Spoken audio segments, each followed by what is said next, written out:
Party तो भारत की economy को देखकर भी जाते होंगे सर, भारत की इकोनॉमी को देखकर भी जाते होंगे, भारत कैसे इकोनॉमी में आगे बढ़ रहा है, विश्व पटल पर भारत कैसे और ज्यादा बड़ी पावर बन के उभर रहा है, इसको सोचते हुए भी जाते होंगे, भारत चंद्रयान तक पहुंचा ये सोचते हुए भी जाते होंगे। ये मीडिया, अजहरी साहब, ये लोग मीडिया को सुनकर नहीं जा रहे हैं। हाँ, ये लोग मीडिया के मुकाबले में आज जो सोशल मीडिया जो बहुत ज्यादा महत्वपूर्ण हो गया ना, मैं आ रहा हूँ गिरी साहब, आ रहा वो हूँ। इसीलिए हुआ है कि मीडिया ने सच कहना छोड़ दिया है।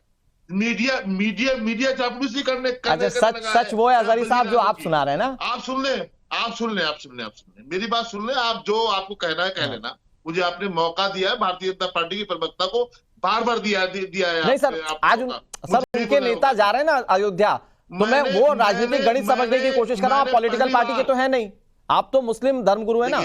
हाँ प्लीज। चाहे वो उम्र का तकाजा हो, चाहे मौजूदा हालात की बेबसी हो, मैंने अपने देश के प्रधानमंत्री को पहली बार इतना बेबस देखा है कि वो प्राण प्रतिष्ठा का सहारा लेकर, मंदिर का सहारा लेकर, श्री राम का सहारा लेकर आवाम के सामने जा रहे हैं। वो नहीं बता पा रहे देश को कि हमने कितने लोगों को नौकरियां दी, वो नहीं बता पा रहे देश को हमने बुलेट ट्रेन दी या नहीं दी, वो नहीं बता पा रहे देश को कि हमने जो 15 लाख देने का वादा 2014 में किया था वो 10 सालों में पूरा नहीं कर पाए। गौकशी के नाम पर जिस तरह से कल या परसों श्री योगी आदित्यनाथ बोले हैं, क्यों बोले हैं? नहीं, क्योंकि वो लोगों की आस्था से जुड़ा हुआ मुद्दा है सर। उनके पास कोई मुद्दा नहीं था, वो सिर्फ गाय के नाम से राजनीति कर रहे हैं। हाँ। तो मेरी गुजारिश है आपके चैनल के माध्यम से, नहीं लेकिन ही रहने दे। नहीं, आप सही कह रहे हैं सर, और आप सच झूठ का पैमाना अपने पास लेकर बैठिए, उस पर आप तौलिए, उससे कोई फर्क नहीं पड़ता। जनता सब देख रही है, और जनता जो देख रही है, जो समझ रही है, वो नतीजों के दिन पता चलेगा। लेकिन अजहरी साहब, इकबाल अंसारी जैसे लोग भी हैं, पशमानदा समाज के मुस्लिम भी हैं, जो खुलकर कहते हैं कि प्रधानमंत्री नरेंद्र मोदी को वापस प्रधानमंत्री बनना चाहिए। तो आप जिन जगहों पर कमियां देखते हैं, क्या ये वो आपके वर्ग के लोग नहीं देख पा रहे क्या? बस बहुत जल्दी से एक लाइन में जवाब दे दीजिए। ये आजाद भारत है, ये लोकतंत्र है, सबको अपनी बात कहने का अधिकार है। ठीक है किरण भाई साहब, मैं आ रहा हूं आपके पास। यहाँ जो मतदान होता है, ठीक है, ये सबको बिल्कुल। आप कह सही रहे हैं, लेकिन उसको अपने तरीके से बताने की कोशिश कर रहे हैं अजहरी साहब। आप कह सही रहे हैं, जनता सब कुछ तय कर रही है, फिर आप सही और गलत का पैमाना लेकर क्यों बैठ रहे हैं? आप जज क्यों बन रहे हैं? ठीक है, मैं आ रहा हूं आपके पास, वरुण पुरोहित जी। लेकिन ऐसा नहीं है कि सिर्फ राम मंदिर पर ही वोट मांगे जा रहे हैं। भारतीय जनता पार्टी ये भी बताती है कि देखिए साहब, सनातन को मलेरिया बताने वाले लोग किस तरह से गठबंधन करके कांग्रेस पार्टी के साथ चुनाव लड़ रहे हैं। देखिए अनुराग जी, मैंने आपको अभी भी कहा, ये गांधी जी, अंबेडकर जी का नाम क्यों लेते हैं? श्यामा प्रसाद मुखर्जी हैं, इनके दीनदयाल उपाध्याय, उनके नाम पे क्यों नहीं मांग रहे वोट? अटल जी, अडवाणी जी तो भी है हमारे बीच में, हमारे आदरणीय, उनके नाम पे क्यों नहीं वोट मांग रहे? फोटो क्यों नहीं लगा रहे? कांग्रेस के नेता चाहिए इनको आज भी वोट मांगने के लिए, और राम मंदिर का सहारा ले रहे हैं। आचार संहिता का उल्लंघन है कि मंगलसूत्र जनता सूत्र करेगी इनका पूरा, वो सूत्र बांधेगी इनके। आपको मैं मणिपुर पे एक शब्द नहीं बोले ना अभी तक। एक मैंने रिपोर्ट पढ़ी, आप चेक करिएगा, आप तो इन्वेस्टिगेटिव जर्नलिज्म करते हैं। एक बीबीसी है, किसी की आई है कि प्रधानमंत्री जी ने 162 दौरे किए, एक बार भी मणिपुर का दौरा नहीं किया। तो उसका जवाब नहीं। और देवगौड़ा से क्यों नहीं इनके एथिक्स थे? प्रभु श्री राम किसी रिपोर्ट तो ये भी आई है कि राहुल गांधी अमेठी से चुनाव लड़ते थे, हारने के बाद 180 दिन तक गए भी नहीं। रिपोर्ट तो ऐसी भी है। राहुल गांधी और कंपैरिजन कर रहे हो मोदी जी का? तो मैं कंपैरिजन नहीं कर रहा हूं सर, मैं कह रहा हूं रिपोर्ट्स कई सारी हैं। अगर चर्चा होने लग जाए रिपोर्ट्स पर, तो चर्चाएं कई सारी हैं। मैं तो आज के मुद्दे पर बात करना चाह रहा हूं। पक्ष में रहते हुए भी मणिपुर जाके आए राहुल गांधी। हाँ, तो सर आप लोगों को तो मुद्दा बनाना था। आप लोग प्रधानमंत्री की बात कर रहे हैं, मैं आपको बताऊं, गृह मंत्री अमित शाह लगातार मणिपुर पर डटे रहे, और जब तक शांति नहीं हुई वो खुद कई लेवल की चर्चा करते रहे। वहां के लोगों से उन्होंने कई बार ब्रिज बनाने की कोशिश की। दौरा करना चाहिए ना, प्रधानमंत्री दौरा नहीं करें। हाँ, देवगौड़ा से समझौता करें, तब भयंकर क्या कांड कर दिया, उसके बाद तोड़ देते। ऐसी क्या सत्ता की लोलुपता है आपको जब 400 सीटें आ रही हैं तो? नहीं, लेकिन वरुण पुरोहित साहब, इस पर चर्चा होगी। मुझे ये तो बताइए कि राम मंदिर जाकर दर्शन करने वाले प्रधानमंत्री नरेंद्र मोदी ये भी तो कहते हैं ना कि सनातन को जड़ से उखाड़ फेंकने वालों के साथ कांग्रेस पार्टी खड़ी है। आप जो बात कह रहे हो, प्रधानमंत्री जी की सारी दुनिया कह रही, तो सीटें आ रही है क्या कांग्रेस की? नहीं आ रही। आप मतलब वरुण पुरोहित, कांग्रेस के नेता वरुण पुरोहित मान रहे कि कांग्रेस की सीटें नहीं आ रही है? नहीं, मैंने कब नहीं आ रही। मैंने कहा सत्ता में 10 साल से मोदी जी हैं, उनको जवाब देना नहीं, हर बात का कांग्रेस जवाब देगी क्या? हाँ, और नहीं सवाल उठाते तो आप नहीं एक मिनट गठबंधन नहीं वरुण, अरे आप प्रसाद दिखा रहे वरुण जी आप प्रसाद दिखा रहे हैं, इसका मतलब ये आप सनातनी भी हैं, लेकिन आप ही के सनातन धर्म को लेकर कुछ नेता कहते हैं कि इसको खत्म कर देना चाहिए और आपके बड़े नेता उनके साथ मंच साझा करते हैं। अजहरी साहब आ रहा हूं आपके पास। मोदी जी तय थोड़ी करेंगे मैं क्या हूँ, मेरा धर्म क्या है, मेरी आस्था क्या है। वरुण जी अगर आप प्रसाद खा रहे हैं तो आप सनातनी हैं ना, या आपको इस पर भी डाउट है कि आप सनातनी हैं वरुण जी? मैंने आपको जो दिखाया प्रसाद ये दिखाया, मैं नहीं गया हूँ। हाँ मैं आ रहा हूँ, गिरी साहब आ रहा हूँ। क्या है इसलिए मैंने आपको, उन्होंने प्रसाद लाए थे बच्चे के, आप खाओ, तो मैंने आपको दिखाया। ये चीज मतलब मैं नहीं गया तो क्या मैं सनातनी नहीं हूँ, मैं हिंदू नहीं हूँ? अगर आप सनातनी नहीं, मैं ये कह रहा हूँ कि हिंदू होगा।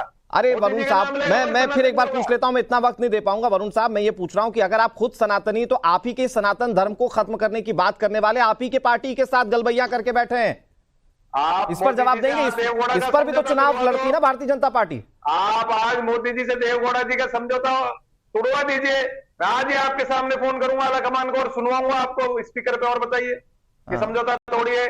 तमिलनाडु में ये इनकी हिम्मत नहीं है ना?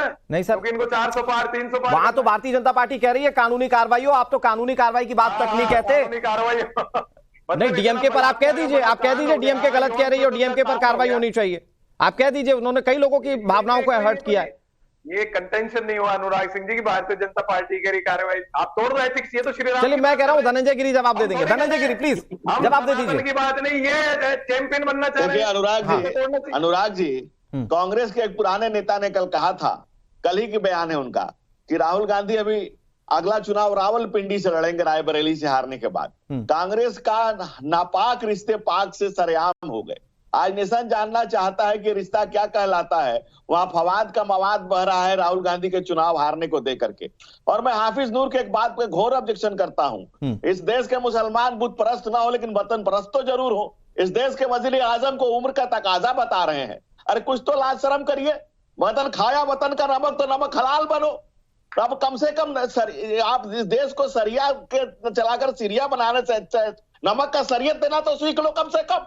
जिस प्रधानमंत्री, जिस वजीर आजम 80 करोड़ लोगों को आज फ्री में अनाज दे रहे हैं, 11वीं अर्थव्यवस्था को 5वीं अर्थव्यवस्था बना रहे हैं। आज 14 लाख करोड़ की इकोनॉमी को 45 लाख करोड़ पर लेके आ रहे हैं। आप उनको कमजोर बता रहे हैं।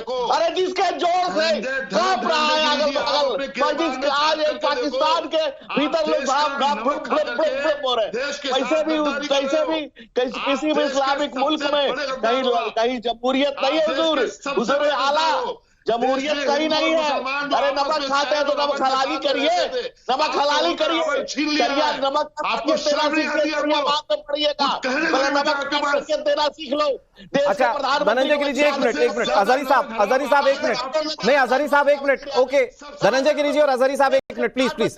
अजहरी साहब आपने अभी अपने टर्न पर, अजहरी साहब एक मिनट। Azhari ji please. नहीं अजहरी जी एक मिनट, काबिले बर्दाश्त है। ठीक है अजहरी जी, आप अभी तो अपने टर्न में कह रहे थे ना कि जनता सब कुछ तय करेगी, तो आप किसी को शर्म करने या ना शर्म करने के लिए क्यों कह रहे हैं? नहीं प्लीज।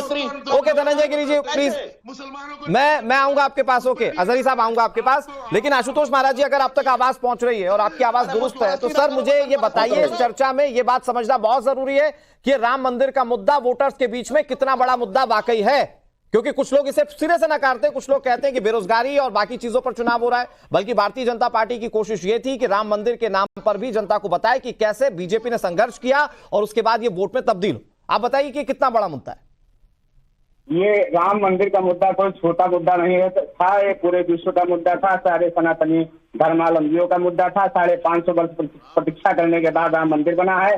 और राम मंदिर में आने के लिए जो नकार रहे हैं कि मैं नहीं जाऊंगा, निमंत्रण नहीं मिला है या निमंत्रण मिला है तो भी नहीं जाऊंगा, मैं आपको बताना चाहता हूं कि वो जो राम का द्रोही वो राष्ट्र का द्रोही है। वो कितना ही संविधान चिल्ला रहे, लेकिन जो राम को मानता नहीं है, जो सनातन धर्म को नहीं मानता, वो राष्ट्र का द्रोही है। उसके ऊपर राष्ट्रद्रोह का मुकदमा लगाना चाहिए। और माननीय प्रधानमंत्री नरेंद्र मोदी जी जो श्री गणेश कर रहे हैं, अयोध्या जाकर के श्री रामलीला का दर्शन कर रहे हैं, ये अति उत्तम कार्य है। क्योंकि सनातन धर्मावलंबी जो होगा, जो सनातन धर्म में पैदा हुआ होगा, जो सनातन धर्म को मानता होगा, जो सनातन धर्म में जी रहा होगा, वो अपने इष्ट श्री राम भगवान का दर्शन करेगा। कोई भी बड़ा मुद्दा होगा, वो चुनाव को लेकर के हो या व्यापार को लेकर के हो या विकास को लेकर के हो, राम जी से ही प्रारंभ होता है। मुझे लगता है कि राम जैसा राज कभी कहीं रहा नहीं और कभी था नहीं और कभी होगा भी नहीं। और राम राज की परिकल्पना सभी लोग करते हैं, ये लोग भी करते हैं, और राम को काल्पनिक बताने वाले ये लोग तो राम का विरोध करेंगे ही। मैं इनसे कहना चाहता हूं कि जो सनातन धर्म में पैदा हुए हैं और सनातन धर्म की बुराई कर रहे हैं, ये अपना जात और धर्म दोनों पर बदलने, सनातन धर्म में इनके लिए कोई ठिकाना नहीं। ठीक है, ओके, मैं आ रहा हूं आपके पास।